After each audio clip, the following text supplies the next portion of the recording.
6. Dorante, Cliton. Cliton. Eh bien, vous le voyez, l'histoire est découverte. Dorante. Ah, Cliton, je me trouve à 2 doigts de ma perte. Cliton. Vous en avez sans doute un plus heureux succès, et vous avez gagné chez elle un grand accès. Mais je suis ce fâcheux qui nuit par ma présence, et vous fait sous ces mots être d'intelligence. Dorante. Peut-être. Qu'en crois-tu? Cliton. Le peut-être est gaillard.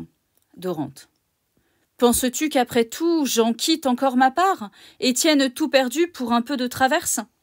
Donc ici, Dorante cherche en quelque sorte un peu de réconfort auprès de son valet et lui demande s'il pense vraiment que tout est perdu pour son histoire avec Clarisse. Cliton. Si jamais cette part tombait dans le commerce et qu'il vous vint marchand pour ce trésor caché, je vous conseillerais d'en faire bon marché. Dorante. Mais pourquoi si peu croire un feu si véritable? Cliton. À chaque bout de champ, vous mentez comme un diable. Dorante. Je disais vérité. Cliton.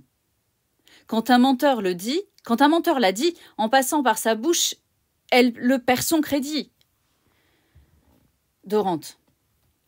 Il faut donc essayer si par quelque autre bouche elle pourra trouver un accueil moins farouche.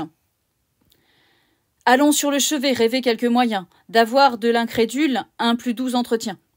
Souvent leur belle humeur suit le cours de la lune, tel rang des mépris qui veut qu'on l'importune, et de quelques effets que les siens soient suivis, il sera demain jour et la nuit porte à vie.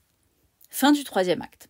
Donc ici, dans cette 2e partie, Cliton explique, donc Dorante ne comprend pas pourquoi Clarisse doute de son amour qui est réel, et Cliton lui explique que de toute façon, vu qu'il ment sans arrêt, finalement, même quand il dit la vérité, on ne le croit pas.